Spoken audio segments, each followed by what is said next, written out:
안녕하세요. 반갑습니다. 오늘도 하나님께서 우리에게 귀한 또 말씀 공부를 할 수 있도록 인도해 주셔서 감사하고요. 우리 함께 찬송 드리고 그리고 말씀 공부 시작하도록 하겠습니다. 361장입니다.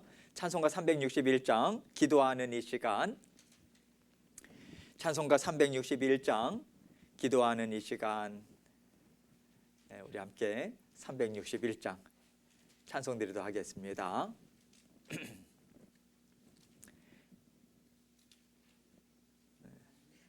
잘 안 돼요. 천천히 하세요. 괜찮아요. 361장입니다.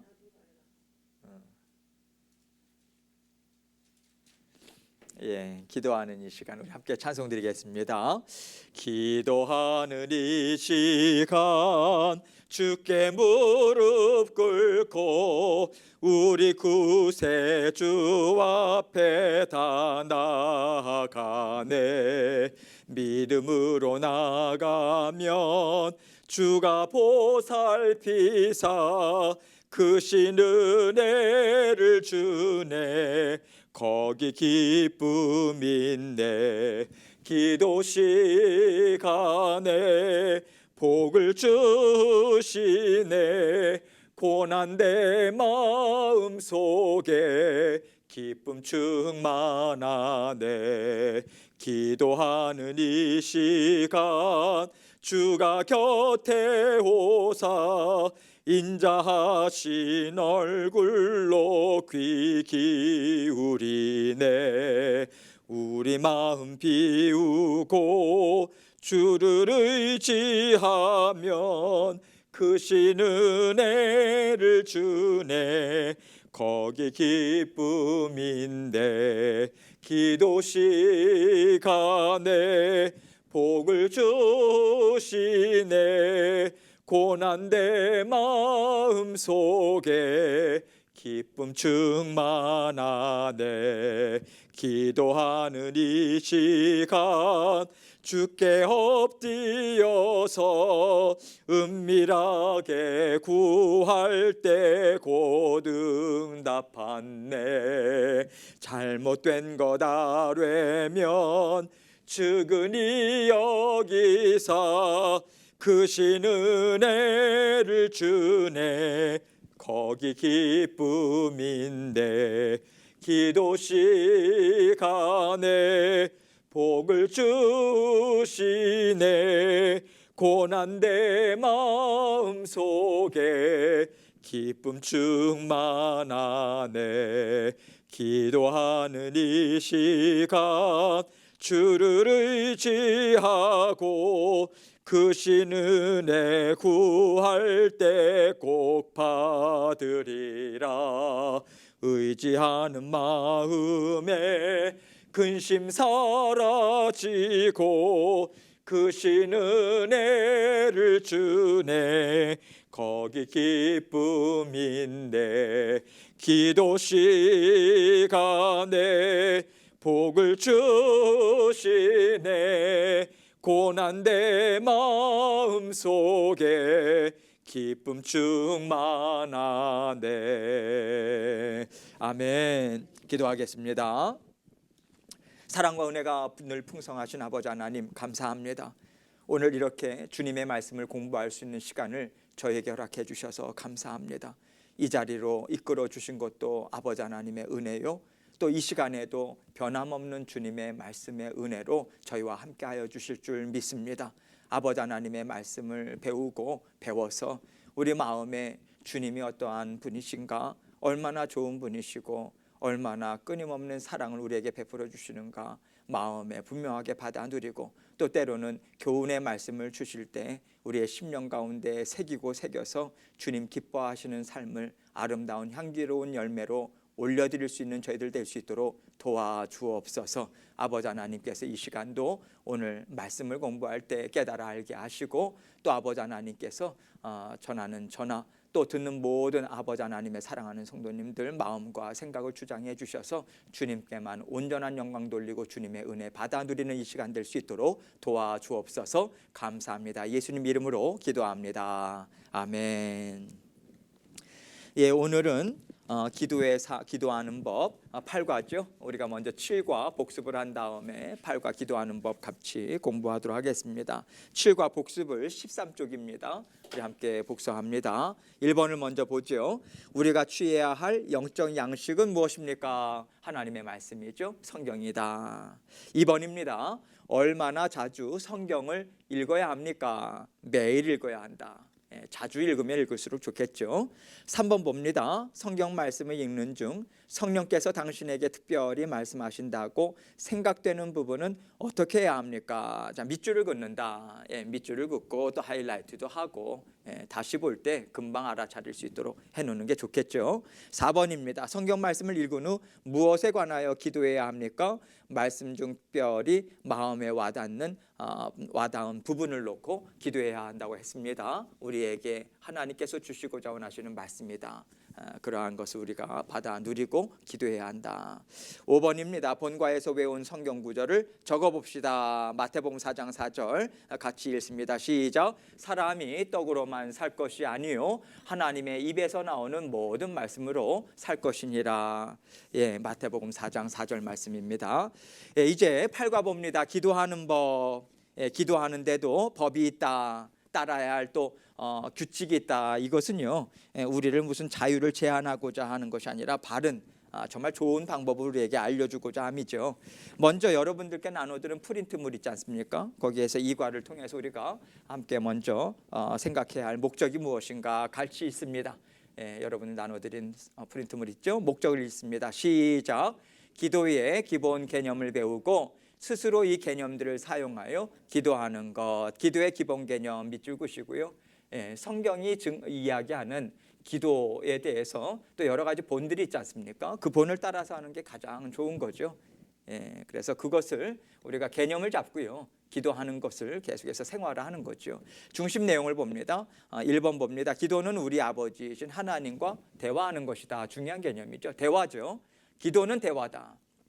기도를 통해서 우리는 그분께 말을 하며 또한 그분의 말씀인 성경을 통해 그분이 우리에게 말씀하시는 것을 들을 수 있다. 되게 중요한 개념을 지금 이야기하고 있습니다. 기도를 통해서 말씀을 드리고 성경 말씀을 통해서 하나님 우리에게 말씀하신다.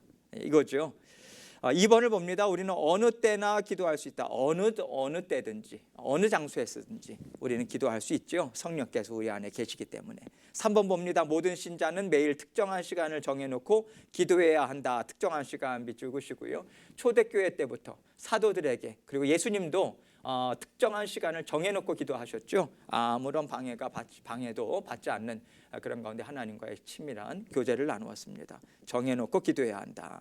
4번을 봅니다. 우리는 다음과 같은 세 가지 종류의 기도를 해야 한다. 간구, 찬양, 고백. 이것을 우리가 함께 배웁니다. 프린트물을 계속 볼게요. 여러분 이 서론 부분에서 우리가 기도하는 법을 배우기 위해서는요. 기도하는 법을 우리가 본격적으로 나누기 위해서 우리가 기도를 할 때 가장 중요한 것이 무엇인가? 조금 아까도 그랬어요. 하나님과 마음을 나누는 대화잖아요. 대화라고 하는 것은 피상적인 무슨 회의가 아니지 않습니까? 우리가 마음과 마음을 나누는 그 대화의 시간인데 하나님과 또 사랑하는 자녀들 사이의 대화인데요. 제일 중요한 게 무엇인가? 마음과 마음을 나누는 데 있어서 가장 중요한 건 친밀함 아닙니까? 막힘 없는 거예요. 막힘이 있으면 대화가 이루어지지 않습니다. 뭐가 좋겠습니까? 만나는 게 좋겠습니까? 사이가 틀어지고 관계가 어그러졌을 때는 못 만나요. 그래서 제일 중요한 것이 친밀한 거, 좋은 거, 만남이 정말 좋다라고 하는 것. 이렇게 평안한 마음이 상당히 중요한 거죠. 기쁜 마음, 막힘이 없는 마음. 그래서 하나님께서는요. 무엇보다도 하나님의 자녀들에게 언제나 막힘 없이 달려 나오라. 그 길을 열어주셨어요. 이것을 먼저 우리가 알아야 합니다. 언제나 하나님께서 우리의 기도를 듣기를 원하시고 또 대화를 나누기를 원하시는데 하나님께서 마련한 자리 이것을 먼저 우리가 알고 그리고 나서 우리가 어떻게 기도해야 하는가 이것을 우리가 함께 나눠야 되겠죠. 그래서 히브리서 4장 15절 16절을 같이 읽겠습니다. 시작. 우리에게 있는 대제사장은 우리의 연약함을 동정하지 못하실 이가 아니요 모든 일에 우리와 똑같이 시험을 받으시니로되 죄는 없으시니라.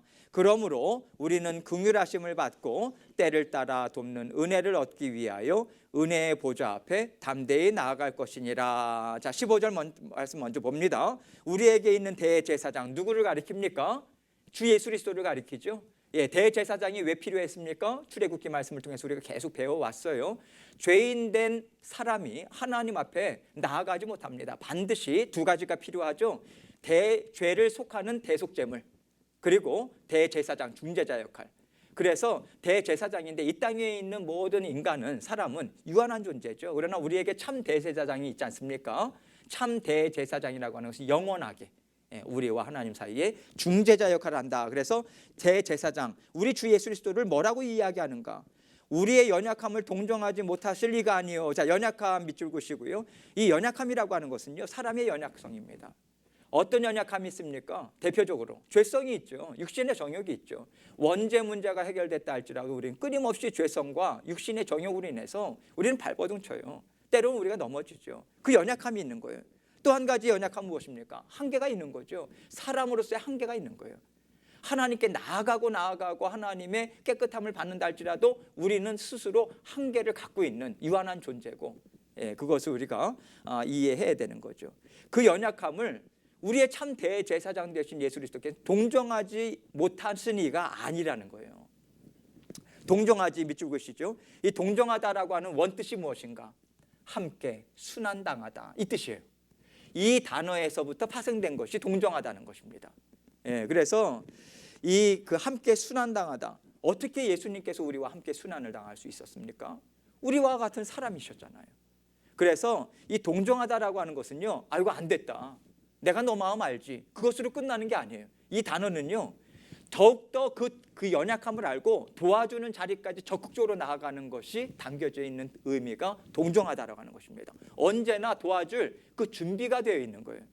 그래서 여기에서 얼마나 이것을 강조하고 싶었는지, 못하실 이가 아니다, 동정하시는 분이다라고 이야기하는 게 아니라 못하실 이가 아니다, 이중부정, 강조죠. 당연히 동정하신다, 도와주신다. 왜 그런가? 어떻게 그럴 수 있는가? 뒤에 나오죠. 모든 일에 우리와 똑같이 시험을 받으시니로되, 자 밑줄 그세요. 시험을 받으시니로되 죄는 없으시리라. 사람이셨어요. 유혹이 있었죠. 시험 당연히 있었죠.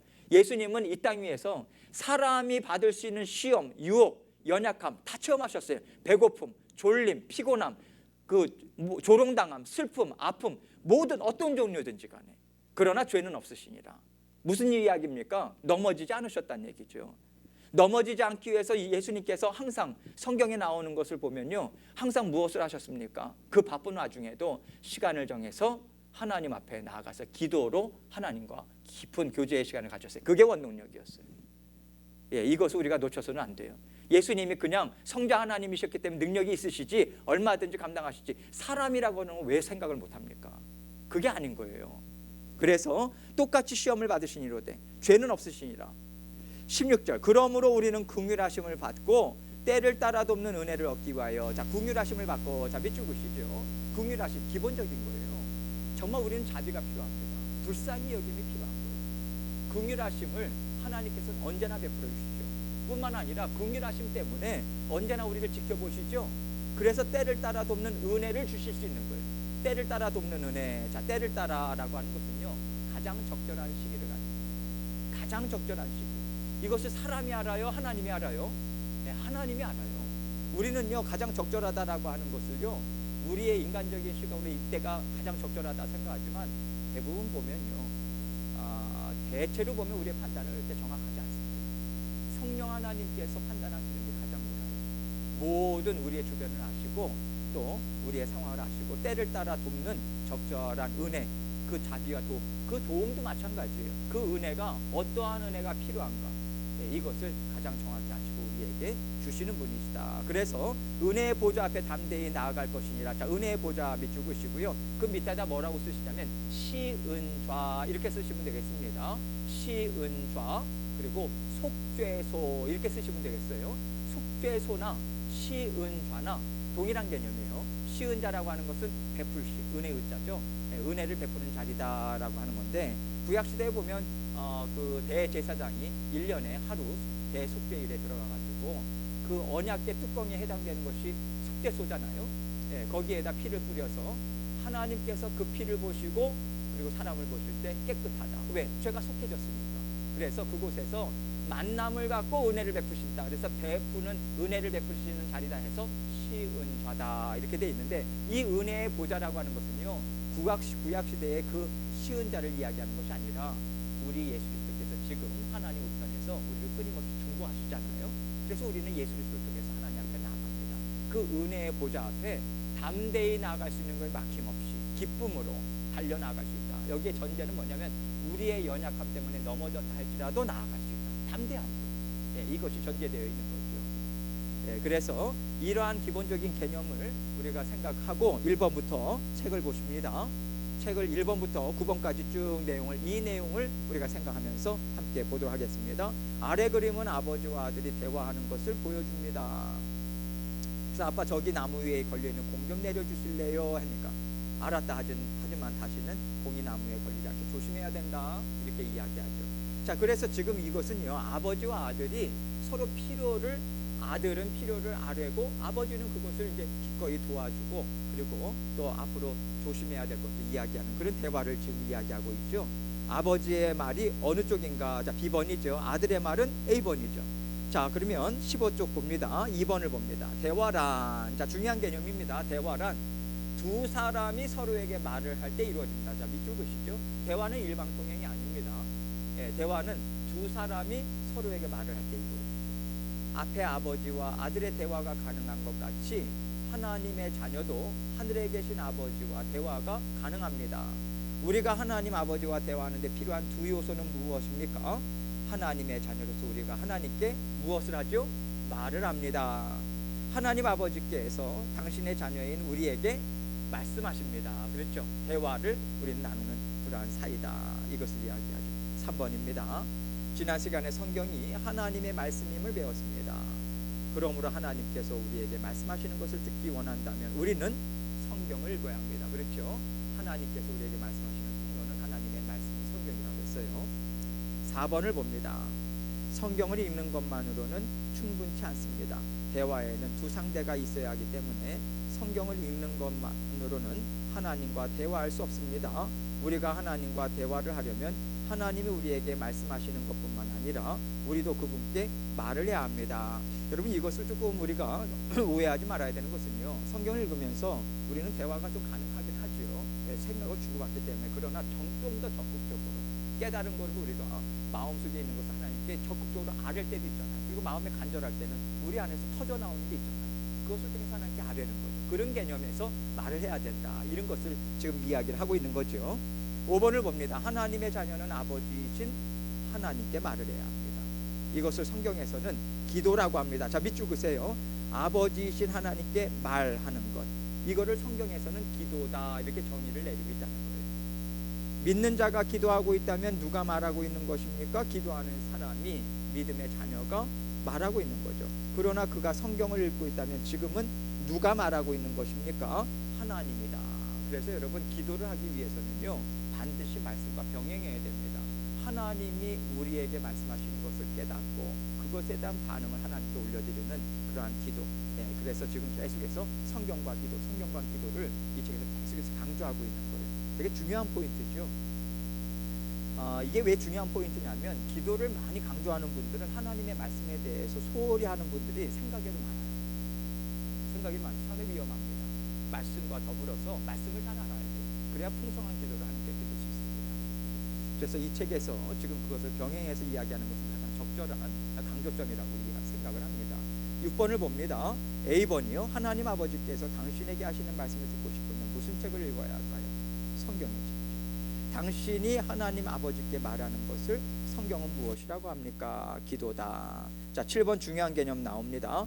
기도는 하나님과 함께 대화하는 것입니다. 우리는 하나님께 담대하고도 자유롭게 말할 수 있습니다. 자, 밑줄 그시죠. 담대하고도 자유롭게. 조금 아까 우리가 성경 구절을 배웠습니다. 어떻게 우리가 담대하게 나아갈 수 있는가? 대제사장이신 예수 그리스도의 십자가의 보혈, 그리고 그분이 하나님 우편에서 우리를 위해서 끊임없이 중보하시는 그러한 연결고리가 되기 때문에 우리는 언제든지 자유롭게, 무엇보다도 주님의 자녀가 되었죠. 자유롭게 말할 수 있습니다. 왜냐하면 우리는 이제 그분의 자녀이며, 자녀라면 아버지와 자유롭고 솔직하게 대화할 수 있기 때문입니다. 자, 자유롭고 솔직하게 밑줄 그시죠. 되게 중요하죠. 감추어서는 안 되는 거죠. 감출 수가 없는 것입니다. 감추지 않는다라고 하는 것은 우리가 있는 그대로 드러내서 치유함을 받아야 되거든요. 하나님께서 들춰내시고 드러내시는 것을 고백하고 회개함으로 깨끗함을 받아야 되는 것이죠. 그래서 솔직함이 중요하다. 8번 봅니다. 하나님 아버지께 기도할 때 어떻게 말할 수 있을까요? 담대하게. A번이죠. D번이죠. 자유롭게. 9번을 봅니다. 행복한 가정의 자녀들은 그들의 모든 관심사를 부모님과 함께 나누기를 원합니다. 아버지 또한 자녀들에게 중요한 일이라면 관심을 가질 수밖에 없습니다. 하나님 아버지께 기도할 때 우리가 말할 수 있는 내용은 다음 중 무엇이겠습니까? A번이죠. 사소한 일들을 포함한 우리 삶의 모든 것. 여러분, 그래서 우리가 행복한 가정이다, 건강한 가정이다, 그것을 무엇을 척도로 생각할 수 있을까? 부모님과 자식 간에 허물 없이 정말 깊은 마음의 고민까지도 나눌 수 있는 것, 그것이 가장 건강한 거 아니겠어요? 그리고 아버지나 부모님으로서 당연히 자녀들을 이렇게 살피고 하는 것이 가장 중요한 것이다. 그래서 여러분, 우리가 그러한 삶을 또 사람의 삶을 살다 보면 그러한 가정도 있겠지만 그렇지 못한 가정들도 있잖아요. 그럼 성경을 통해서 우리가 깨닫는 거죠. 이것이 참 좋은 거구나. 아버지와 나 사이에 이러한 관계가 가능하다면 내가 그렇게 살아야 되지 않겠어? 그래서 나는 그런 은혜를 육신의 부모로부터 받지 못했다 할지라도 나부터는 시작할 수 있는 거거든요. 그것이 상당히 중요한 개념입니다. 우리는 성경을 통해서 아버지에 대한 하나님 아버지라고 하는 부분에 대한 개념도 다시 정립이 돼야 되고, 우리 부모님이 어떠한 분이신가라고 하는 것도 아버지 하나님을 통해서 우리는 정립이 돼야 되는 거예요. 하나님의 말씀을 통해서 우리는 계속해서 교정하고 우리는 새롭게 변화될 필요가 있는 거죠. 그래서 상당히 우리에게 성경의 교훈의 말씀 중요하다, 이렇게 생각이 됩니다. 자, 10번을 봅니다. 성경은 쉬지 말고 기도하라고 말씀합니다. 이 구절을 외워봅시다. 쉬지 말고 기도하라. 여기에서 보면요, 이 구절이 어디에서 나오는가, 여러분들 나눠드린 프린트물을 봅니다. 데살로니가전서 5장 16절로 18절 말씀이에요. 여기에서 사도 바울이 얘기하고자 한 것이 무엇인가 같이 살펴보도록 하겠습니다. 먼저 읽습니다. 16절부터 18절 시작. 항상 기뻐하라, 쉬지 말고 기도하라, 범사에 감사하라. 이것이 그리스도 예수 안에서 너희를 향하신 하나님의 뜻이니라. 자, 여기 보면요, 항상 기뻐하라. 여러분, 이 항상 기뻐하라라고 하는 것은요, 원하는 일이 성취됐을 때 기뻐요, 안 기뻐요? 당연히 기쁘죠. 이때 기뻐하는 것은 어렵지 않아요. 그런데 여기서 항상 기뻐하라라고 하는 것은, 항상이라고 하는 것은 여러분 우리 삶에 언제든지, 그러나 우리의 삶을 생각해 보면요, 우리 삶에 언제든지 원하는 것이 성취가 되는 일이 날마다 있습니까? 아니죠. 그러나 여기에서는 명령하시는 거예요. 이거 명령형입니다. 항상 기뻐하라. 너희에게 원하는 일이 일어나지 않았다 할지라도, 때로는 어려운 일이 있다 할지라도 항상 기뻐하라, 이 말씀을 주시는 거예요. 그래서 이것은요, 무엇을 전제로 하냐면 성령님께 의지하지 않으면 우리는 이 일 안 돼요. 불가능합니다. 여기에서 사람의 감정적으로 항상 기뻐한다, 이거는 불가능한 거거든요. 성령께서 돕는 그 은혜의 손길이 전제되어 있기 때문에 준다, 그래서 항상 기뻐할 수 있어, 이 얘기인 거예요. 그래서 이건 명령이지만 하나님의 약속이 담겨져 있는 거죠. 두 번째요, 쉬지 말고 기도하라. 여러분, 쉬지 말고 기도하라고 하는 게 24시간 입술을 움직여가지고 기도하라라고 하는 의미가 아닙니다. 그런 것이 아니라 우리의 마음이 항상 하나님께 향하는 거예요. 기도라고 하는 것은요, 하나님을 바라보는 거잖아요. 우리의 마음이 하나님께 집중하는 거잖아요. 그래서 지금 여기에서도요, 항상 기도하는 마음으로, 기도라고 하는 것이 무엇입니까? 대화하고요, 또 때로는 우리는 연약하잖아요. 도움을 청하고 언제든지 도움이 필요할 때나 대화를 나누고자 할 때 하나님께 나아가고자 하는 마음가짐을 가지고 생활하라, 이 얘기죠. 다른 말로 하면요, 기도를 생활화하라, 이 얘기죠. 그래서 어떤 분들은요, 시간이 나면 기도하겠다, 시간 안 납니다. 사람의 마음이 그렇지 않아요. 자꾸만 우선순위에 밀리게 돼 있고요. 사탄의 전략이 무엇인가? 지금 오늘 기도 못했는가? 내일에. 사탄도요, 예전에는 이렇게 뭐랄까, 하지마, 그러면 우리가 이제 반발심이 생겨서 더 할까봐 하는데 조금 있다가 해. 조금 있다가 해. 아니면 내일부터 해. 이게 내일이 하루 이틀 딱 이렇게 하면서 또 1년 지나 2년 지나 이렇게 되는 거예요. 사탄의 전략입니다. 그때마다 성령께서 우리 마음에 기도하라라고 하는 그런 사인이나 마음을 주실 때, 그때 바로 우리는 기도할 수 있는 거예요. 운전하다가도. 예, 그래서 항상 기도하라. 세 번째 18절이죠. 범사에 감사하라. 자, 범사 동그라미 치시죠. 항상 기뻐하라라고 하는 개념하고 비슷하죠. 모든 일에 있어서 어떠한 상황에서든지 간에 기뻐하라, 감사하라, 이것을 이야기합니다. 감사할 수 있다라고 하는 것이 우리가 어떻게 감사할 수 있을까?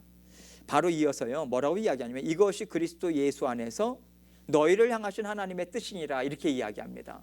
여러분, 여기에서 하나님의 뜻, 모든 하나님의 자녀들을 향한 하나님의 뜻이 무엇이냐면 구원하는 데 일차적인 목적이 있죠.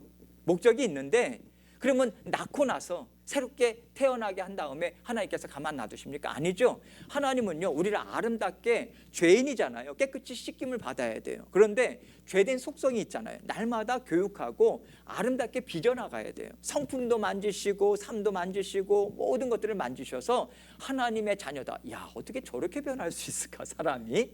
이것을 하나님께서 분명하게 드러내는, 그 사람을 보면서 하나님 살아계시다, 이것을 체험할 수 있도록 하나님께서 그를 빚으셔서, 왜 빚으시겠어요? 이 땅에 하나님 그를 정말 1차적으로는요, 정말 복된 인생을 살고 싶은 것, 살게 하고 싶은 것, 정말 가치 있는 인생, 잘 살았다라는 인생, 영생의 삶을 살더라도 쌓은 상급 가지고 풍성하게 사는 것, 그것이 무엇이겠습니까? 그를 통해서 하나님의 은혜를 계속해서 나누는 거죠. 나눠주고, 그래서 다른 사람 격려하고 이렇게 세우고, 정말 마음에 낙심 있는 사람 이렇게 세우는, 이러한 것들이 하나님의 뜻이다. 그래서 성화되는 삶 가운데 하나님께서 빚으시고자 하시는 하나님의 뜻이 있잖아요. 그래서 이 명령을 하시는 건데, 그래서 하나님께서 그렇게 하나님께서 빚으시고 모든 상황을 만드신다면 항상 모든 일에, 여기 범사에 감사하라, 무엇을 통해서 감사할 수 있는가? 하나님은 그 빚어나가는 일에 모든 일들을 다 사용한다는 거예요. 사용한다. 어떤 일이든 하나님께서 땅에 떨어뜨리지 않는다. 그래서 모든 일을 합력해서 선을 이루시는 하나님의 그 뜻이 분명하게 있기 때문에 우리는 감사할 수 있는 거예요. 지금 당장 감사하기는 어렵죠. 이거 저는 쉽게 얘기하는 게 아닙니다. 감사 못할 때 많아요. 그러나 하나님의 말씀을 믿고 감사하겠습니다, 그렇게 내 마음과 생각을 쳐서 복종시키는 거예요. 이렇게 계속해서 살아가는 것, 이것을 하나님께서 지금 말씀하셔요. 쉬지 말고 기도하라. 그런데 여기서 여러분 재밌는 게 뭐냐면, 항상 기뻐하는 것, 범사에 감사하는 것 중간에 샌드위치처럼 뭐가 있어요? 쉬지 말고 기도하라. 이것이요, 연결되지 않으면 앞부분도 뒷부분도 연결될 수가 없는 거예요. 이러한 삶은 불가능한 거예요. 가장 중요한 것, 항상 쉬지 않고 기도할 때에 항상 기뻐할 수 있는 일이, 정말 어떤 일이든 우리 기뻐할 수 있고, 이어서 우리는 모든 일에 있어서 감사할 수 있는 그 힘과 능력을 공급받을 수 있는 거예요. 이해가 되시죠? 그런 의미에 있어서 지금 항상 기도하라라고 하는 것으로, 쉬지 말고 기도하라라고 하는 것을 지금 말씀하고 계시는 거죠. 항상 우리가 기억해야 되는 것은, 성경에 나와 있는 모든 명령은 하나님께서 그렇게 당연히 해주실 수 있다, 해주겠다, 그런 삶을 살 수 있도록 내가 도와주겠다라고 하는 하나님의 약속의 말씀이 들어있다라고 하는 것을 우리가 믿고 이 삶을 우리가 살아갈 수 있다, 그거죠. 자, 책을 봅니다. 11번. 쉬지 말고 기도하라는 것은 아무 일도 하지 않고 하루 종일 기도만 하라는 뜻이 아닙니다. 이 말씀은 기도를 통하여 우리의 생각과 하는 일들을 기회 있는 대로 주님과 나누어야 한다는 뜻입니다. 자, 주님과 나누어야 한다. 우리의 생각과 하는 일들을 어떻게 나눕니까? 아뢰는 거죠. 하나님께 모든 일이든 아뢰는 거죠. 하나님, 지금 이런 일들이 생겼어요. 하나님 어떻게 하면 좋을까요? 이런 문제가 있어요. 하나님 어디부터 어떻게 해야 되면 좋을까요? 자꾸만 아뢰고, 하나님 도와주세요, 지혜가 부족해요, 이렇게 말씀하면서 나아가는 거죠. 그래서 다시 말해, 우리는 언제 기도해야 한다는 뜻입니까? 언제든지 그렇다는 거죠. 언제든지 모든 일에 생각하는 것, 하는 일. 12번 봅니다. 우리는 밤이나 낮이나 언제든지 주님께 기도할 수 있습니다. 그러나 기도와 말씀 읽기를 위하여 특정한 시간을 정하는 것은 매우 중요합니다. 자, 밑줄 그시죠. 특정한 시간을 정하는 것, 삶의 뭐랄까요, 규칙을 삼는 거죠. 여러분, 이게요, 우리가 특별히 몸 관리를 잘하는 분들 있지 않습니까? 몸 관리를 잘하시는 분들, 건강 관리를 잘하시는 분들, 한번 건강을 잃어버렸었던 분들, 이런 분들은 상당히 이제 그것이 삶의 원동력이라고 하는 것을 분명하니까, 그리고 그분들이 상당히 중요하게 생각하는 뭐냐면 규칙적으로 해야 된다, 이것을 이제 분명하게 알죠. 우리도 마찬가지예요. 말씀과 기도라고 하는 것이요, 이것 없으면 못 사는구나, 이것이 하나님의 자녀의 증표 중에 하나입니다. 하나님의 자녀는 말씀과 기도가 끊어졌을 때 당연히 못 살아야 돼요. 왜냐하면 우리 안에 영이 계속해서 탄식하고 힘든 것을 우리는 영적으로는 느낀다는 거거든요. 그래서 계속해서 시간을 정해놓고 우리가 하나님 앞에 나아가는 것이 중요하겠죠. A번을 봅니다. 이 시간에는 다른 생각들을 다 접어놓고, 자 밑줄 그으세요. 무엇보다도 특정한 시간을 정하는데 방해를 받지 않는 시간을 우리가 정해야 된다는 거예요. 자꾸만 디스트랙되고 그러한 시간으로 하면 그 시간을 우리가 무엇을 하면서 보냈는지 기억에도 남지 않습니다. 아무 유익이 없어요. 그래서 특정한 시간이지만 다른 생각들을 다 접어놓고 하늘에 계신 아버지께만 마음을 집중해야 합니다. 자 B번을 봅니다. 기도와 말씀 읽기를 위한 특정한 시간을 얼마나 자주 가져야 합니까? 최소한 하루에 한 번 이상 가져야 한다라고 이야기를 하고 있습니다. 그래서 음식도 우리가 꾸준히 먹듯이 말씀과 기도의 자리도 계속해서 나가야 된다는 것을 이야기하죠.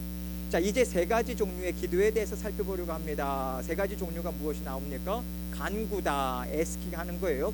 구하는 거죠. 찬양하는 것, 고백하는 것. 그래서 이 세 가지 종류가 다 하나님 앞에 올려드려지는 기도다라고 하는 기본 개념을 우리가 지금 가져야 한다는 거죠. 자 간구 봅니다. 13번을 봅니다. 책의 13번을 먼저 볼게요. 예수님은 마태복음 7장 11절에서 하나님 아버지께서는 구하는 자에게 좋은 것을 주신다고 말씀하십니다. 그렇죠. 우리가 예전에 함께 배웠었습니다. 마태복음 7장 11절 같이 여러분 프린트물에 나와 있죠. 그것만 읽고서 문제를 풀게요. 11절 시작. 너희가 악한 자라도 좋은 것으로 자식에게 줄 줄 알거든 하물며 하늘에 계신 너희 아버지께서 구하는 자에게 좋은 것으로 주시지 않겠느냐. 예전에 저희가 함께 배웠기 때문에 말씀을 풀진 않겠습니다. 거기에 책에 보면요, 하나님께서는 우리에게 어떤 것을 주고 싶어 하십니까? 좋은 것을 주고 싶으신다. 어떤 사람에게 이것을 주십니까? 구하는 자에게. 자 중요한 개념입니다. 구하는 자에게. 자 10번을 봅니다. 하나님께로부터 이것을 받으려면 어떻게 해야 합니까? 구해야 한다. 자 두 가지를 다 지금 계속 구해야 한다, 구해야 한다 지금 이야기합니다. 자 14번을 봅니다. 하나님께서 우리에게 구하라고 하십니다. 그러므로 우리는 우리 자신을 위해, 우리 가족을 위해, 그리고 다른 사람들의 필요를 위해 구해야 합니다. 자 밑줄 그으시죠. 우리의 가족, 그리고 우리 자신, 그리고 다른 사람들, 이 세 가지가 항상 중요하다. 이것이 병행이 돼야 돼요. 균형을 잘 이루어야 합니다. 나 자신만을 위해서 기도해야 하는 것은 안 된다, 이것을 이야기하는 거죠. 그런데 구할 때 구체적으로 정말 하나님께서 우리에게 원하시는 것이 무엇일까, 그것을 생각하면서 구체적으로 마음을 쏟고요. 그래서 구해야 한다, 그것을 이야기하죠. 15절 봅니다. 옆그림의 사람은 누군가를 위해 하나님께 간구하고 있습니다. 주님 철민이를 치료해 주세요. 오늘 우리도 지금 성도님들을 위해서 계속해서 기도하고 있어요. 특별히 병낫기를 위해서 계속해서 함께 기도해야 되고요. 또 기도 제목을 아시는 분들은 계속해서 중보해서 하나님께서 정말 육신적으로, 육신이 다운되면 전체적으로 다 다운이 되지 않습니까? 그래서 또 육신의 질병으로 인해서 어려움을 당하는 성도님들을 위해서 계속해서 기도할 필요가 있는 거죠. 16번을 봅니다. 기도는 하나님께 말하는 것입니다. 기도의 세 가지 중에서 우리의 필요에 대해 하나님께 말하는 것을 무엇이라고 합니까? 간구다. 자 그런데요, 여러분 우리가 간구의 기도를 드린다라고 할 때 우리가 먼저 마음에 있는 가장 그 필요가 있잖아요. 필요, 우리의 필요, 물질적인 필요도 있고 뭐 정서적인 필요도 있고, 가장 중요한 것은 우리가요 마음에 있는 그대로 하나님께 일단은 아뢰는 거예요. 우리는 때로는 분별하지 못합니다. 이 필요가 나에게 정말 좋은 것일까? 잘 알지는 못하지만 일단 마음에 있는 걸 솔직하게 하나님께 간구하는 거예요. 하나님은요 위선적인 걸 좋아하지 않으세요. 감추는 걸 좋아하지 않으세요. 무엇 하는 척하는 걸 좋아하지 않으세요. 다 아시는데, 그래서 우리가 이런 기도를 드려도 될까? 그냥 솔직하게 말씀드리죠. 하나님 앞에 자녀인데 뭘 못 구하겠습니까? 구하는데요, 중요한 건 하나님께서, 성령께서 그 기도를 아름답게 하나님께서 교정도 해주시고 이끌어 가주세요. 그것을 믿고 기도하다 보면 하나님께서 또 생각으로 우리의 생각을 계속해서 다듬어 나아가십니다. 그래서 하나님께서 그것을 이루실 것을 믿고 우리가 먼저 필요한 것이 있으면 간구하고 또 주님께 나아갈 때, 구할 때에 여러분 이게 참 중요한 게, 구체적으로 기도한다라고 하는 것도요, 하나님께 기도하고 구체적으로 기도한 사람들만이 하나님의 응답하실 때 정말 짜릿한 그런 어떤 그 기쁨이 있거든요. 그건 구하는 자들만이 알아요. 그래서 처음에 하나님께 간구하고 그럴 때는 하나님께서 나 살아있다, 너 돌본다, 이것을 확실하게 보여주시는 일들이 왕왕 있습니다. 처음에 하나님께서 은혜를 베푸실 때.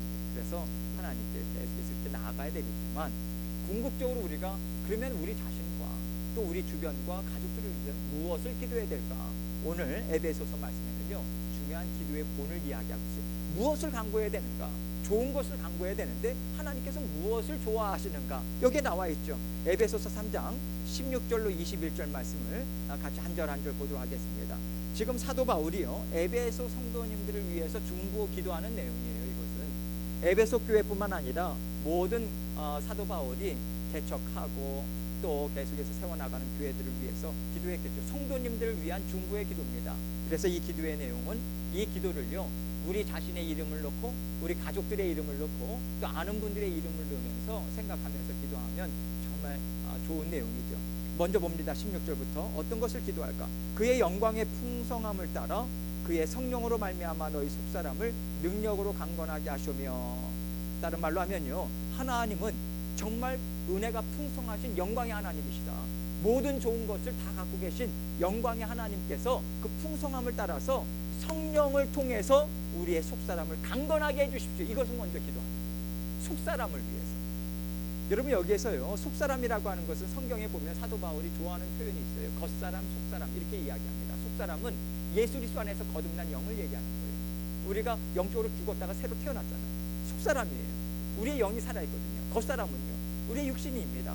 자꾸만 육체에 매고자 하는 것. 근데 우리는 계속해서 속사람이 강건할 때, 다른 말로 하면요, 이거나 마찬가지예요. 여러분, 우리가 마음이 기뻐야 우리의 삶이 기뻐요. 마음이 기쁘고 흥겹고 또 사람과의 관계도 좋아야 모든 일들이 문제가 없이 이렇게 진행이 됩니다. 우리 마음이 병들고요, 우리 마음이 또 뭐랄까 하나님이 기뻐하시지 않는 것을 있으면 자꾸만 우리의 삶에도 그게 나타나요. 실수로 나타나고 어떤 잘못된 행위로도 나타나고. 그래서 속사람이 강건해지는 것이 무엇보다도 중요해요. 그래서 지금 사도 바울은 그 포인트를 딱 잡고 있는 거예요. 근데 속사람을 강건하게 할 수 있는 것은 누구를 통해서 강건하게 할 수 있습니까? 성령을 통해서. 성령을 통해서 강건하게 하는데, 그 강건함은 무엇을 통해서 나타나는가? 하나님의 영광. 이 하나님의 영광에는 무엇이 담겨져 있어요? 사랑, 은혜, 긍휼, 자비, 모든 것들이 다 풍성하게 담겨져 있어서 하나님은 정말 영광스러운 분이십니다. 능력이 있으신 분이십니다. 이것을 성령을 통해서 우리의 속사람을 강건하게 해주시는 하나님의 은혜가 있다는 거죠. 이 은혜가 베풀어지기를 먼저 기도하는 거예요. 17번이요. 17절이요.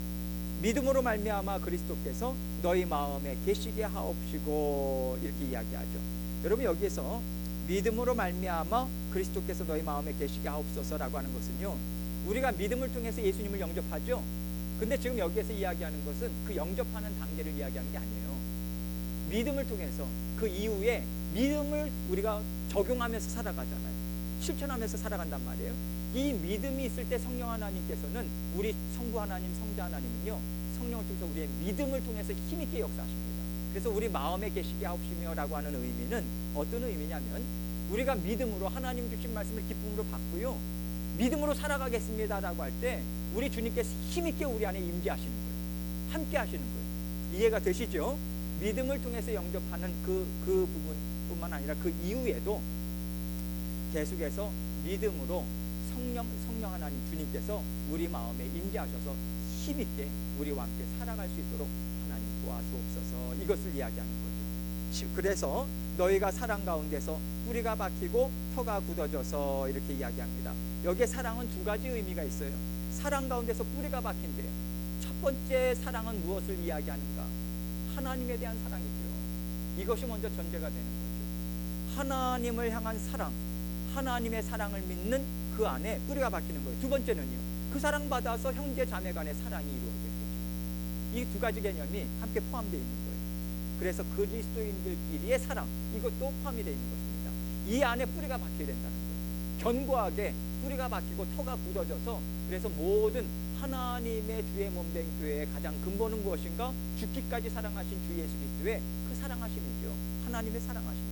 그 터 위에 주의 몸된 교회가 세워진 거고, 그 터 위에 모든 믿음의 자녀들이 부름을 받는 거죠. 18절입니다. 그래서 지금 이건 기도 제목인 거예요. 그러한 사랑에 하나님 사랑하고 이웃 간의 사랑을 할 수 있도록, 터가 굳어질 수 있도록, 뿌리가 박힐 수 있도록 도와주십시오. 주님이 믿음을 통해서 힘있게 역사할 수 있도록 임재할 수 있도록 도와주십시오. 이 간구의 기도 제목이 들어가 있는 거죠.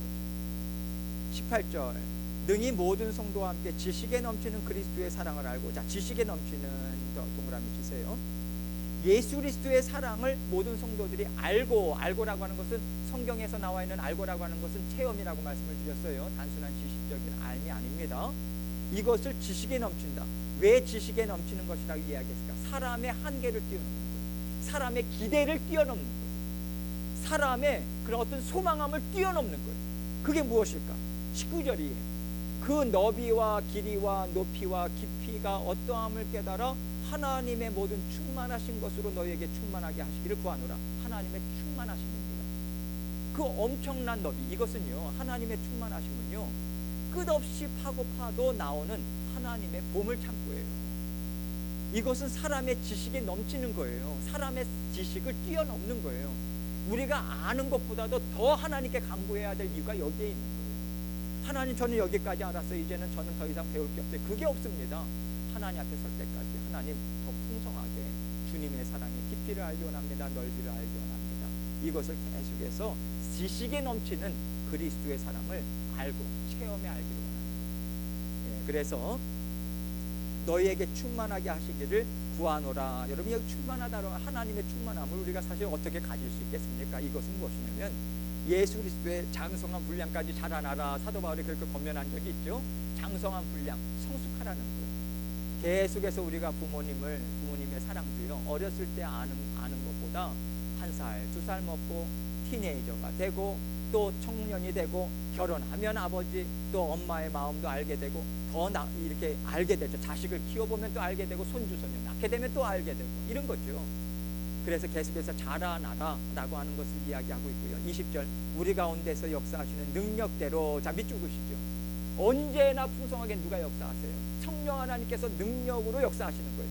우리가 구하거나 생각하는 모든 것에 더 넘치도록 능히 하실 이에게 이렇게 주신다는 거죠. 우리가 구하거나 생각하는 것보다 더 주신다. 왜? 사랑하니까. 예. 그래서 21절 교회 안에서와 그리스도 예수 안에서 영광이 대대로 영원 무궁하기를 원하노라. 자, 교회 안에서 동그라미 치시죠. 여기에 엄청난 진리가 담겨져 있는 거예요. 여러분, 우리가 가정도 중요하고 또 우리의 사업장도 중요하지만 교회 안에서 하나님의 뜻이 이루어지기를 사도 바울은 간절히 원한 거고요. 이게 사람의 생각이겠습니까? 아니요, 성령 하나님의 생각이에요. 그리스도 안에서 정말 하나님의 영광이 풍성하게 드러났고요. 이미 성취됐죠. 그런데 그것은 그 영광이 드러나는 것을 무엇을 통해서 세상에 계속해서 전하기를 원하는가? 주의 몸된 교회예요. 주의 몸된 교회를 통해서 우리는 빚어줘요. 그리고 주의 몸된 교회를 통해서 함께 모여서 예배드리죠. 또 함께 모여서 우리가 기도하죠. 또 하나님의 말씀을 배우죠. 그렇게 함께 자라나는 것을 하나님께서는 무엇을 통해서 이루기 원하십니까? 주의 몸된 교회다. 그래서 우리가 오늘날 이렇게 가만히 이렇게 보면요, 어떤 분들은 교회가 중요한가 이렇게 그 질문을 자꾸만 이렇게 하시는 분들이 있어요. 교회가 뭐가 중요한가? 물론 압니다. 그분들이 이렇게 교회에 대한 아픔, 상처들이 있어서 그런 반감을 갖는 거 참 안타깝게 생각해요. 그러나 성경의 진리는 무엇이냐면요, 주의 몸된 교회예요. 핏값으로 사셨어요. 그래서 우리가 마음과 생각을 우리가 쳐서 복종시키고 또 우리가 점점 이 교회다움을 회복해서 아름다움을 전해야죠. 맛보아라야죠. 그래서 지금 이 모든 영광스러운 이 모든 일들, 하나님을 깨달아 알아가고 영광을 맛보는 모든 일들을 우리 하나님께서 교회를 통해서 이루고자 하시는 분명한 그 뜻을 갖고 계시다. 그래서 맨 마지막에 아멘 하지 않습니까? 아멘. 아멘이라고 하는 것이 무슨 뜻입니까? 진실로 그렇습니다. 그렇게 될 것을 저는 확신합니다. 이거 아니겠습니까? 성령께서 그렇게 인도하시는 거죠.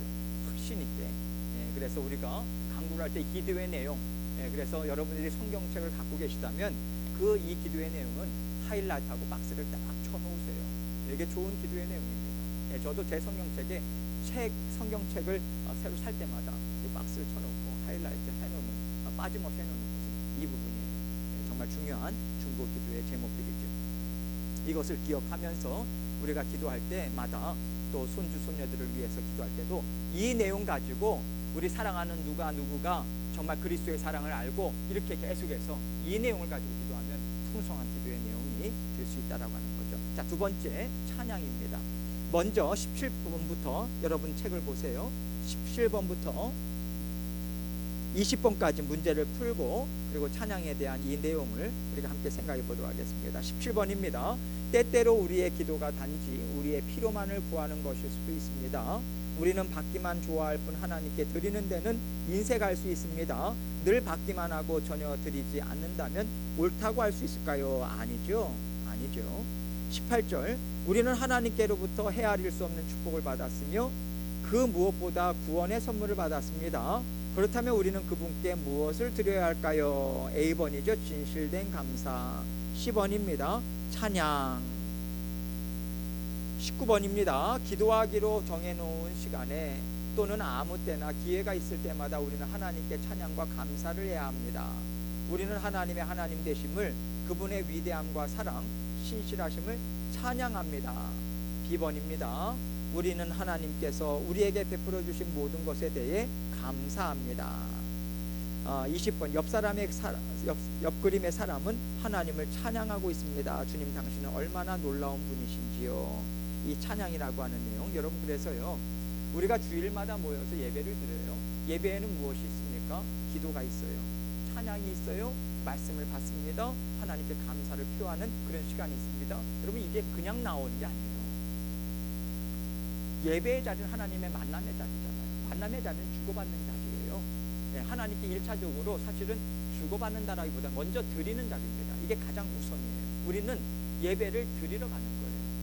그래서 우리는 은혜를 받는 것 좋습니다. 중요합니다. 근데 은혜를 받기 위해서 먼저 나아간다라고 하는 것보다는 우리가 하나님 앞에 예배를 드리러 나아간다는 마음가짐이 먼저 필요하고요. 그 마음을 보고 하나님께서 은혜를 베풀어 주시는 거거든요. 그런데 여기에서 찬양이라고 하는 거, 우리는 주일날 어떤 분들은요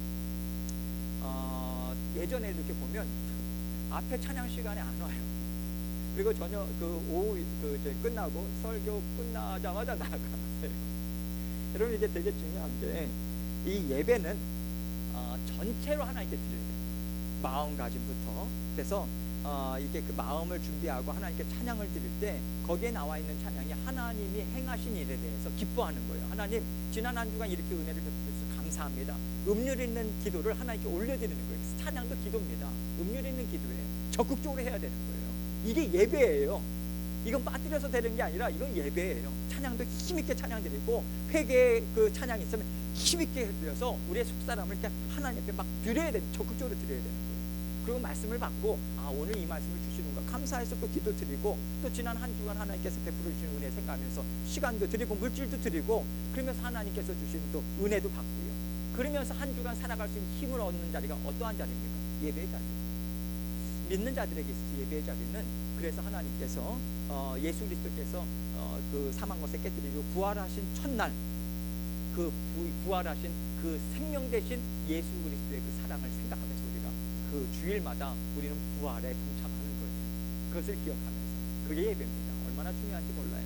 그래서 지금 여기에 나와 있는 찬양이라고 하는 것도 중요한 기도의 내용이다. 그래서 우리가 찬양을 어떠한 내용에 있어서 하나님 앞에 기본적으로 찬양을 드리는 것이 정말 중요한가, 어떠한 찬양을 드릴 때 하나님께서 정말 좋아하실까, 여기 나와잖아요. 에베소서 1장 3절로 8절 말씀입니다.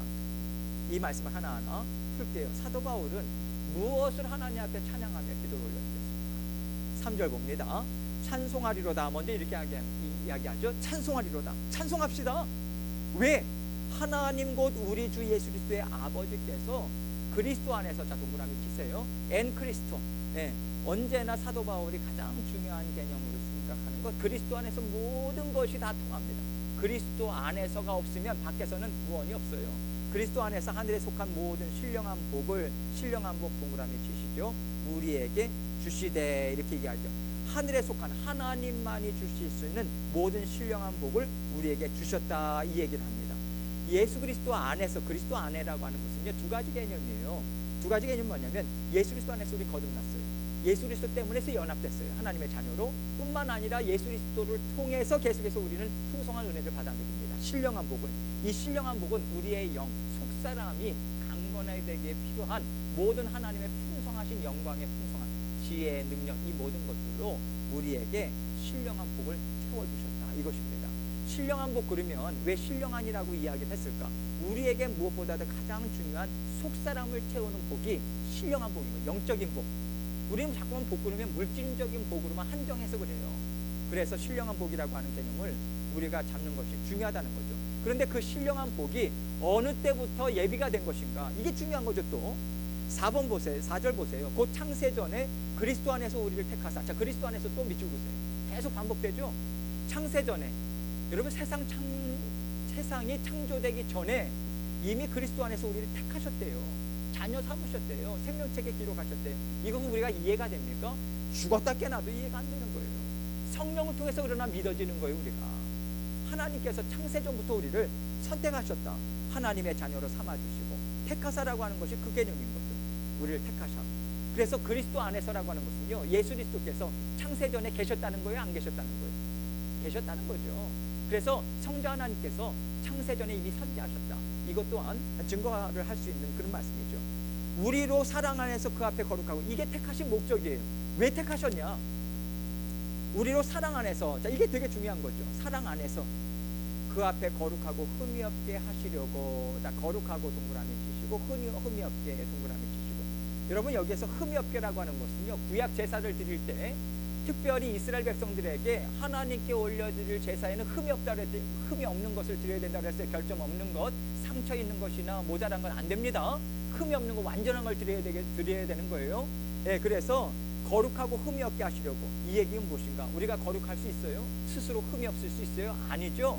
그러나 예수 그리스도 안에서 우리를 택하셨고, 예수 그리스도께서 우리에게 십자가의 보혈을 흘려주시기 때문에 계속해서 우리는 그래서 세상과 구별된 삶을 살 수 있는 거예요. 거룩하다라고 하는 개념은 우리가 스스로 취할 수 있는 게 아닙니다. 세상과 지속적으로 구별된 삶. 요즘은 제가요, 계속해서 누가 생각나냐면 노아가 자꾸만 생각이 나요. 노아. 야, 노아가 계속 그 방주만 만들었잖아요. 방주가 산 위에서 마을 사람들이 세상 사람들보다 얼마나 흥겹게 놉니까? 얼마나 흥겹게 삽니까? 그러나 막 노아와 그 가족들은요, 계속해서 방주를 계속해서 만들어 나가는 거예요. 그러면서 그 안에서 하나님께서 주시는 은혜가 있었겠어요? 없었겠어요? 있는 거예요. 있는 거예요. 거기에 만족하지 못하면요, 우리는 세상으로 나가기가 참 쉽습니다. 우리는 그 구원의 방주를 이루어 나가고 있어요. 그래서 하나님께서 그것이 어떻게 보면 구별됨이죠.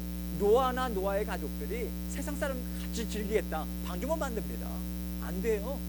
오늘날도 마찬가지예요. 믿음의 자녀들은 계속해서 세상과, 물론 그렇게 해서 그 금욕적으로 살아야 된다, 그건 아닙니다. 하나님 우리에게 기쁨도 주실 때도 있어요. 그러나 가장 근본적인 것은 구원의 방주를 너의 삶을 통해서 만들고 있느냐, 이게 되게 중요한 개념인 거죠.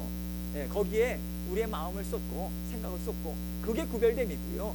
그것이 계속해서 흠이 없게 하나님 앞에 나가는, 흠이 없게라고 하는 것은 우리도 알죠. 저도 저 자신을 잘 알아요. 자꾸만 내 마음이 때로는 불안정할 때도 있고요. 그러나 하나님 앞에 흠이 없도록 예수 그리스도의 보혈의 피로 덮어주십시오, 이 간구를 드리면서 나가는 거잖아요. 이러한 삶을 살게 하고자 그리스도 안에서 창세 전부터 하나님께서 우리를 택하셨다는 것. 여러분, 이 하나님의 계획하신 무궁무진하지 않습니까? 어마어마하잖아요.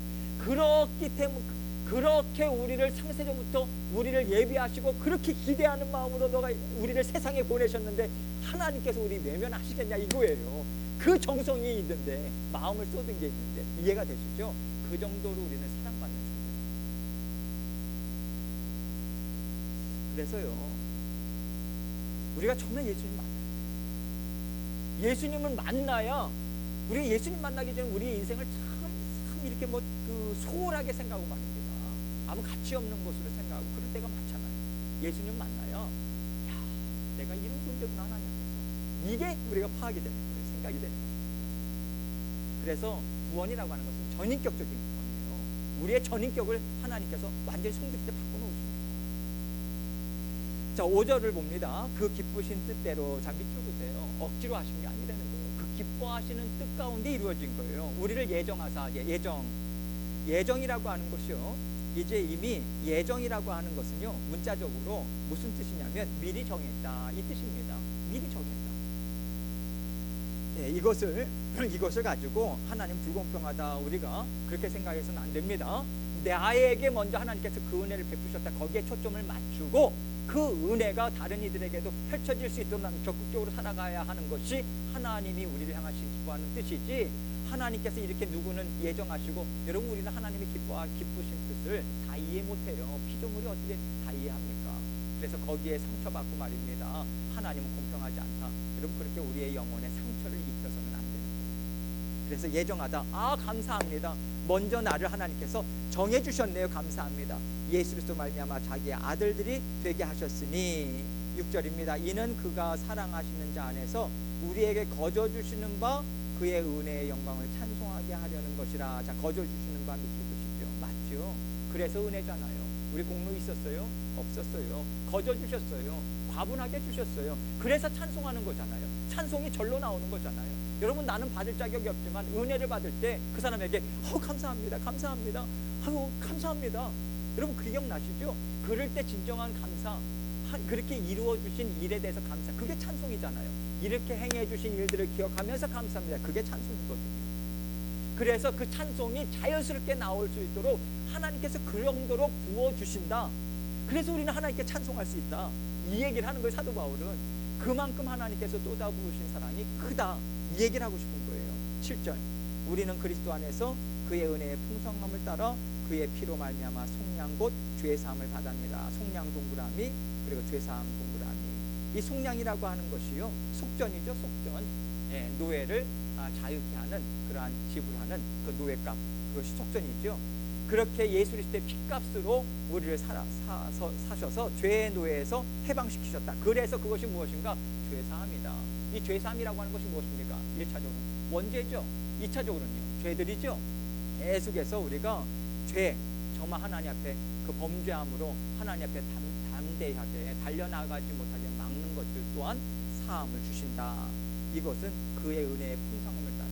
이 은혜라고 하는 것이 1차적으로 돼서요, 우리에게 모든 하나님의 부어주시는 그 은혜의 출발점은요, 긍휼입니다. 불쌍히 여기십니다. 자비로움입니다. 긍휼이 끝이 없습니다. 그래서 그것을 우리가 믿고 나아가는 거예요. 8절입니다. 이는 그가 모든 지혜와 총명을 우리에게 넘치게 하사, 이렇게 이야기합니다. 사도 바울이 풍성하게 지금 이야기를 했어요. 정말 찬송이라고 하는 것, 하나님께서 이러한 찬송의 기도 제목들을 우리에게 주신다. 그것을 이야기하고 있고요. 그래서 우리는 무엇을 찬송할 것인가? 무엇보다도 먼저 하나님께서 우리를 구원해 주셨다. 그것에 대한, 가장 구원에 대한 기본적인 감사가, 그래서 우리가 내가 지금 잘 살아가고 있나 라고 하는 것을 제가 생각할 때도요, 내가 구원받았다라고 하는 그 사실 자체만으로 우리가 생각하면서 감사하고 있는가, 여기에서 흔들려 버리면 그 다음에 감사는 불가능합니다. 찬송의 삶이라고 하는 것은 불가능하죠. 이게 시금석이라고도 저는 생각이 돼요. 언제나 하나님께서 우리에게 베풀어 주신 구원의 은혜, 그 첫사랑의 자리에 계속 나갈 필요가 있는 거죠. 자, 21번을 봅니다. 성경은 그러므로 우리는 예수로 말미암아 항상 찬송의 제사를 하나님께 드리자. 이는 그 이름을 증언하는 입술의 열매니라. 이 부분이 히브리서 13장 15절인데요. 히브리서 13장 14절로 15절 같이 있습니다. 여러분 나눠드린 프린트물을 보세요. 프린트물에 보면 13절과 14절과 15절 같이 나옵니다. 같이 있습니다. 시작.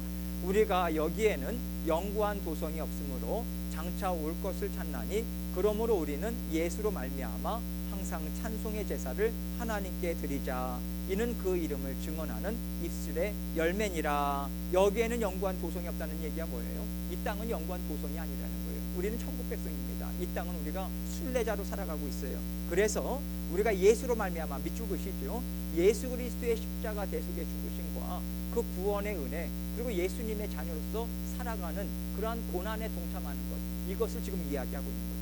예수로 말미암아 항상 찬송의 제사를 하나님께 드리자. 이는 그 이름을 증언하는 입술의 열매니라. 입술의 열매 밑줄 그시고요.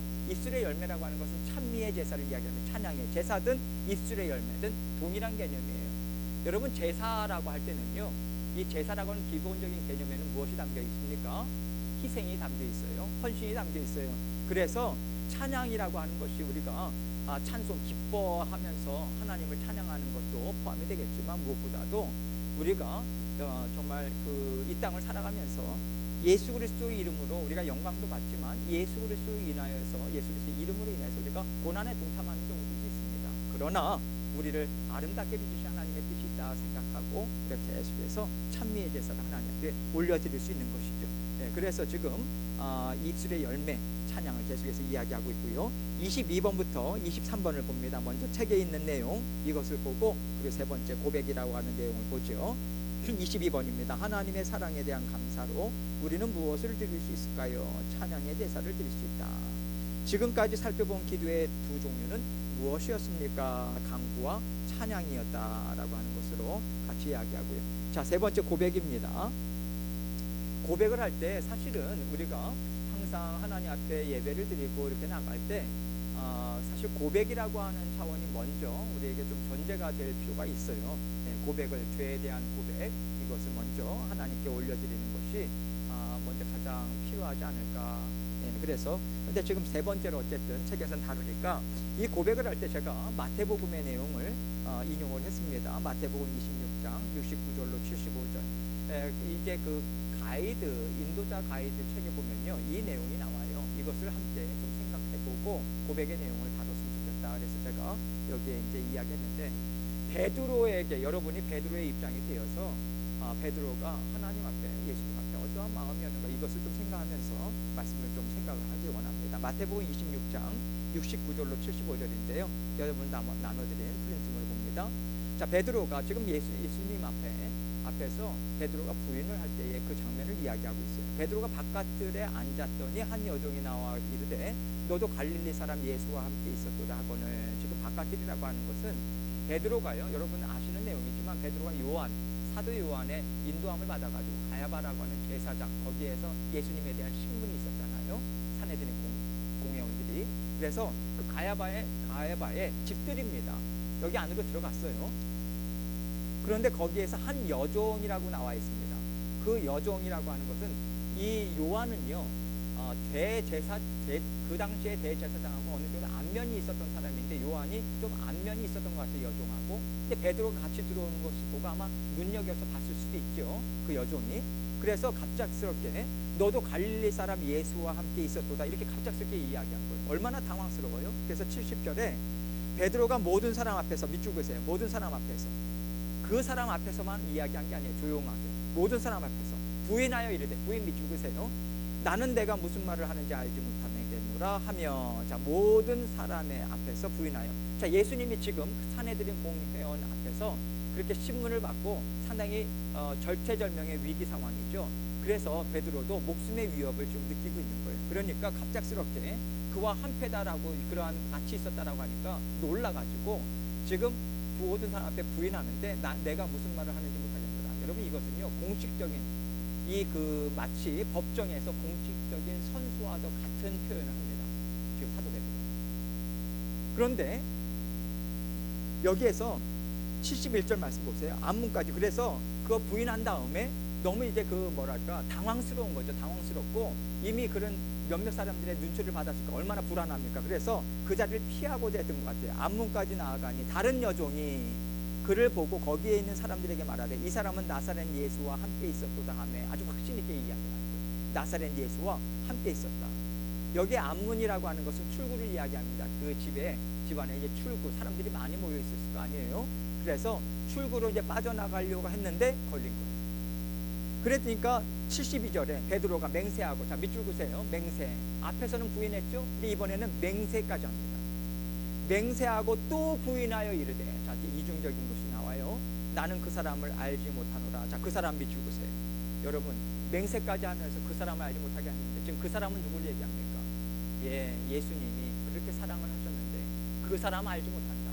이 제3자로 이렇게 취급하면서 이 맹세를 하는 거예요. 그러니까 73절에 조금 후에, 자, 밑줄 그으시고, 이 조금 후에라고 하는 것은요, 바로 이어진 내용이 아니라 요한복음 보면 1시간 정도 지나간 후에예요. 1시간 정도 지나간 후에. 그러니까 베드로가 첫 번째, 두 번째 부인했단 말이죠. 맹세까지 했어요. 얼마나 괴로울까. 충분히 그러한 것들을 만회할 수 있는 시간도 있었어요. 내가 이래서는 안 됐지, 내가 예수님의 사랑을 받았는데, 충분히 심사숙고할 수 있는 그런 시간이 지난 후에 이것을 이야기합니다. 섰던 사람들이 나와 베드로에게 이르되 너도 그 진실로 그 도당이라 내 말소리가 너를 표명한다 하거늘. 곁에 섰는 사람들 밑줄 그으시고요.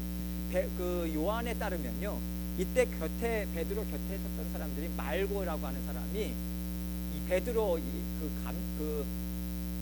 예수님과 함께 기도하는 자리에서 예수님을 잡으러 가려고 하니까 베드로가 칼을 빼가지고 휘둘렸죠.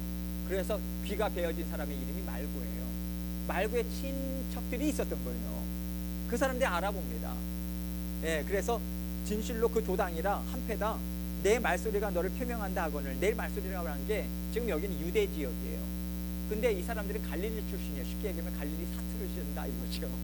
갈릴리 사투를 쓰는 거 보니까 너도 한패다 이 얘기를 하는 것입니다. 확실하다 이렇게 이야기하니까 74절에 그가 저주하며, 자 저주 동그라미 치시죠. 이젠 저주하죠. 맹세하죠. 나는 그 사람을 알지 못하느라 부인하죠. 세 가지가 다 나오고 있습니다. 곧 닭이 울더라 이렇게 이야기합니다. 처음에는 부인하죠. 그 다음에는 맹세하죠. 세 번째는 저주합니다. 그랬더니 곧 닭이 곧 울더라 이렇게 이야기합니다. 75절 이에 베드로가 예수의 말씀에 닭 울기 전에 내가 3번 나를 부인하리라 하심이 생각나서 밭에 나가서 심히 통곡하니라. 마가복음에 보면요, 이 3번째 닭이 울기 전에 이미 2번 울렸다라고 하는 것이 나와요. 마가복음 14장에. 그런데 지금 닭 울기 전에 내가 3번 나를 부인하리라 이렇게 이야기합니다. 그래서 심히 통곡하니라 라고 이야기하는데요. 누가복음 말씀을 보면요, 누가복음 말씀 보면 22장이 나오는데 닭이 우는 순간에 베드로를 바라보는 예수님하고 눈이 마주쳐요. 베드로를 바라보는 그 예수님이 이렇게 그 눈을 마주칩니다. 예, 그랬을 때 눈이 마주치는 것을, 그래서 여기에는 닭 우는 소리를 듣고서 떠나는 게 아니라 아마도 예수님과 눈이 마주친 상황에서 그는 그 괴로움을 예수님이 보고 있었잖아요. 저주하고 번세하고 부인하고. 그래서 밖에 나가서 심히 통곡하니라 이렇게 이야기합니다. 여러분 여기에서 이때가 이제 새벽이에요. 새벽인데 베드로가 얼마나 괴로운지 밖에 나가서 이제 통곡하면서 이제 회개하는, 이게 진정한 회개라고 하는 것이요. 우리가 알 수 있는 것이 나중에 베드로가 회복이 돼요. 회개가 전제가 되지 않고서 회복이 어렵습니다. 그래서 지금 이 모습을 보면서 예수님께서 또 사도 베드로를 부활하신 다음에 진정한 회개의 자리로 또 이끌고 나가시는 걸 볼 수 있어요. 이때 당시에 참 보면 그때 새벽이니까 숯불, 요한이 이제 요한복음에 보면 숯불이라고 하는 단어가 단순히 불이 아니라 숯불이에요. 그리고 거기에 그 새벽녘이고 그런 상황에서 예수님 부활하시고 난 다음에 제자들을 다시 만날 때도 그 주변 환경적인 그 어떤 그런 부분도 상당히 이제 비슷한 상황에서 예수님께서 베드로에게 너가 나를 사랑하느냐 이 질문을 3번이나 던집니다. 그랬을 때 베드로가 그때 정말 예수님에 대한 사랑을 고백해요. 그 회복하는 자리를 하나님께서, 주님께서 주십니다. 그래서 전설이지만 닭이 울 때마다 베드로는 나가서 심히 통곡했다 이렇게 얘기했는데 저는 전설이 아닐 거라고 생각해요. 여러분 상상해 보세요. 여러분 이 저주까지 한 신성모독이에요. 예수님이 부활하셨잖아요. 여러분 그 무거운 짐을 어떻게 지고 살았을까? 여러분 사람의 이 왜 회개라고 하는 고백, 지금 사람이 갈 수 있는 자리까지 간 자리가 베드로의 자리예요. 저주하여 부인해요. 맹세까지 해요. 돌이킬 수 없는 자리예요. 그런데 예수님께서는 회복하잖아요. 회복시킨단 말이죠. 그래서 지금 이 내용은 왜 이 말씀을 이것을 같이 생각하면 좋겠다, 왜 그랬을까라고 생각할 때 사람이 우리는요 하나님 앞에 기도하면서 간구하면서 나갈 때 그래도 우리가 이것만큼은 하나님께서 받아주지 못할 거야 라고 하는 만큼 괴로운 게 없어요. 그것만큼 우리를 저지시키는 게 없는 것입니다. 그렇지만 베드로가를 회복시키신 예수님의 사랑, 그 눈이 마주치셨을 때 어떠한 눈빛을 줬을까? 예수님께서 베드로를 비웃듯이 그거 봐라 내가 얘기했지 이런 눈빛일까? 절대로 아니죠.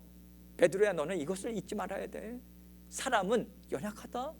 그러나 너는 이길 수 있을 거야. 베드로의 그 눈빛이라고 하는 게 정말 어떻게 보면 그 베드로가 그 당시에 또 왜 이것을 허락하셨을까? 수제자인 베드로에게, 그리고 교회의 반석이 되라고 약속까지 했는데 왜 그렇게 허락하셨을까? 끝까지 베드로가 이 사명 감당하잖아요. 그 초대교회의 그 어마무시한 그런 상황을 베드로는 뚫고 나가잖아요. 그 저력이 어디에서 나왔겠습니까? 나는 못한다는 거예요. 나는 못하지만 하나님께서 하신다는 얘기예요. 그게 어느 자리예요? 나는 부인했지만 나를 살려주셨다. 회복시켜주셨다. 그겁니다. 그 자리로 계속해서 겸손한 마음을 유지할 수 있었던 것이 그 베드로가, 그 고집스럽고 말입니다 다혈질이었던 베드로가 마지막까지 사명을 감당할 수 있었던 것은 이 경험을 하나님께서 허락하신 또 뜻이 있는 거예요. 그래서 여기 보면요, 마지막에 24번을 보세요.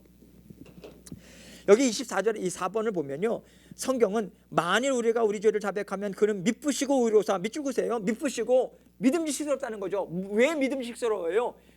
한 입 가지고 두 말 안 한다는 거예요. 한 번 말씀하시면 끝까지 지키신다는 거예요. 우리 죄를 자백하면 무엇을 자백합니까? 우리 죄들이에요. 이건 복수형입니다. 우리가 죄를 져요. 죄를 자백하면 그는 미쁘시고 의로우사, 의롭다는 거죠. 우리 죄를 사하시며 우리를 모든 불의에서 깨끗하게 하시고, 의로우시며 동그라미 치시죠. 하나님의 성품이죠. 하나님의 성품은 옳죠. 의로움이죠. 사랑이 한이 없으시죠. 인자하시죠. 이러한 개념이죠. 그는 믿음직스럽고 언제나 우리에게 의로우신 분이십니다. 하나님의 사랑, 성품을 끊임없이 우리에게 베풀어 주십니다. 그래서 우리 죄를 사하시며 우리를 모든 불의에서 깨끗하게 하실 것이요 라고 말씀하고 있습니다. 이 구절에 따르면 우리가 죄를 범하였을 때 우리는 어떻게 해야 합니까? 회개해야 한다. 그 회개의 먼저 본을 지금 사도 베드로를 통해서 심히 통곡하니라. 곱씹고 곱씹지 않았겠어요? 자기가 한 말 하나하나가 얼마나 그 마음을 후벼 팠을까, 그것을 상상할 수 있죠. 25번을 봅니다. 옆그림의 사람은 하나님께 자신의 죄를 회개하고 있습니다. 그러면서 자신의 행한 죄를 용서를 구하는 이것을 우리가 볼 수 있죠. 26번 봅니다. 문제 24번에 있는 구절을 다시 읽어봅시다. 우리가 우리 죄를 자백하면 하나님은 어떻게 하십니까? 용서해 주신다. 우리가 우리 죄로부터 용서받기 위해 그리스도께서 무엇을 하셨습니까? 십자가에서 죽으셨다. 그래서 십자가 보혈을, 피를 우리에게 흘려주셨다. 그래서 계속해서 우리가 죄를 자백할 때마다 성령 하나님은 우리를 깨끗게 해주시는, 사해주시는 십자가의 보혈을 흘려주신다, 덮어주신다, 이것을 이야기하죠. 27번을 봅니다. 아래 그림은 기도의 세 종류를 보여주고 있습니다. 각각 어떤 종류의 기도인지 적어봅시다. 주님, 우리 목사님께 지혜를 주옵소서. 간구죠. 아버지, 진수를 화나게 해주신 거 용서해 주세요. 고백이죠. 주님, 당신의 사랑이 어찌 그리 위대하신지요. 찬양입니다. 그래서 28번 10번에 나와 있는 성경 구절을 외워봅시다. 쉬지 말고 기도하라. 그래서 지금 여기에 나와 있는 그러한 말씀들 여러 가지, 우리가 기도는 하나님 앞에 생명의 호흡입니다. 영의 호흡이에요. 그래서 호흡이 멈추는 순간 우리는 죽듯이, 기도가 멈추는 순간 우리는 하나님의 자녀로서의 삶은 불가능합니다. 그것을 우리 하나님의 자녀라면 누구나 다 체험을 했을 것이고요.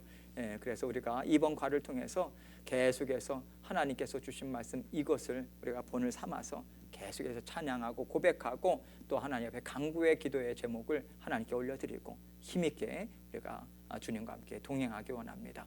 제가 기도하고 마치도록 하겠습니다. 하나님 아버지, 감사합니다. 주님께서 오늘도 아버지 하나님 기도의 삶을, 기도를 통해서 저희에게 또 여러 가지 교훈의 말씀을 주셔서 감사합니다. 아버지 하나님께서 주신 말씀들 기억하고 주님께서 이루신 일, 아버지 하나님 기도의 자리에서 힘과 능력 얻어서 주님의 자녀로 항상 기뻐하고 쉬지 말고 기도하고 범사에 감사하는, 그래서 주님과 힘있게 동행하는 저희 모두가 될 수 있도록 은혜 베풀어 주옵소서. 예수님 이름으로 기도합니다. 아멘.